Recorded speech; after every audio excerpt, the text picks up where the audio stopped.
Masaganang buhay at magandang araw po sa inyong lahat. Alam niyo po ba kung anong halaman ito nga nasa aking harapan ngayon? Yan po ay cauliflower, no? Nakatanim po sila sa bote ng mineral water at sa paso. So yun po yung bote ng mineral water, no? Self-watering po yung pamamaraan itong ating mga tanim na ito na cauliflower. Yan po, diba? So, simpleng alagaan at patubuin po yung cauliflower. Itinatanim po ito through seeds, no? Ang cauliflower. Ang seeds po na aking ginamit dito ay yung value pack po ng Ramgo, no? Ito po yung value pack po ng Ramgo. Ito po, iyan.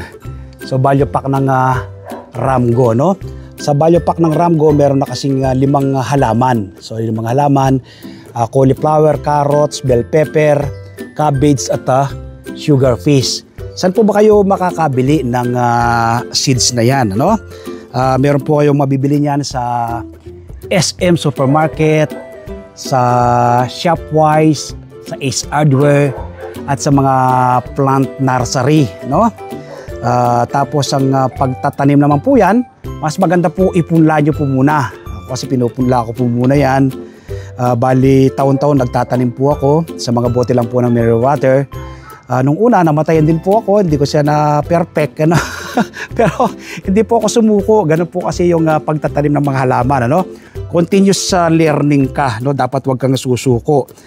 Try and try until you succeed. No? If you fail, you learn. If you succeed, you earn. So ako yung nag-earn na ngayon dahil hindi na kami bumibili ng mataas na presyo ng gulay sa merkado. Sa halip ay na-harvest na lang po natin sa ating garden. 90% po ng aming kinakain na gulay at prutas, tanim ko po, no, sa aming garden.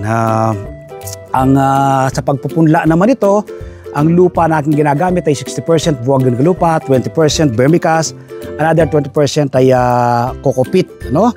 Tapos kapag naipunla mo yan, meron ng 4 hanggang 5 daon, pwede na po yung i-transplant kung saan po siya gustong itanim. Tapos dapat itiling dasoin mo siya, magdagdag ka ng vermicast once a week, no? Kung wala po naman po kayo makuha ng vermicast, pwede po yung cow manure, carabao manure, rabbit manure, o kaya po yung kitchen waste compost, no? Mag-compost po kayo ng yung mga patapon na bagay sa ating kitchen, no? Kaya na po sa ating garden, yung mga tuyong daon, green na daon, pag samasamahin nyo po yan, i-compost nyo po sa isang lugar. After 2 months po yan, lupa na yan. So pwede na pong gamitin, mataba po sa ating magandang fertilizer sa ating mga tanim na halaman. So meron po akong 30 pieces ngayon na cauliflower. I-update ko sa mga susunod na araw kapag meron ng flower yan, no? Kapag nag-cow na yung kanyang ngayon kasi wala pa, no? Pero malapit na yan. I-update ko kayo. Napakagaganda na ng ating mga tanim. Layer by layer po yan. So ayan po yung unang layer, ikalawang layer, ikatlong layer, no? Tingnan natin, ano? Malapit na yan magkaroon ng flower. Yan po. Bubuo na dyan ng flower dyan sa gitnang yan. Gitnang yan, no? Yan po, majority po sa ating mga tanim sa mga bote ng mineral water na self-watering. Kita nyo po ito. Angat nyo po, may tubig po sa ilalim yan. May tubig sa ilalim. Kita nyo po yung tubig sa ilalim, oh. Diba? Ayan, tubig, oh. Ayan, oh, diba? Kahit iwan mo, buhay pa po yung mga tanim na halaman, di po mamamatay. Ang likurang bahagi, so yan po, ano, mga bote naman po ng soft drinks, no? Tanim po tayo dyan ng mga kangkong, pechay, no? Pwede magtanim dyan.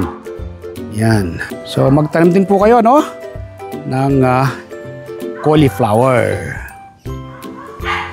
Invite ko po kayo this coming Sunday, panoorin po ninyo yung aking TV show na Masaganang Buhay, ano?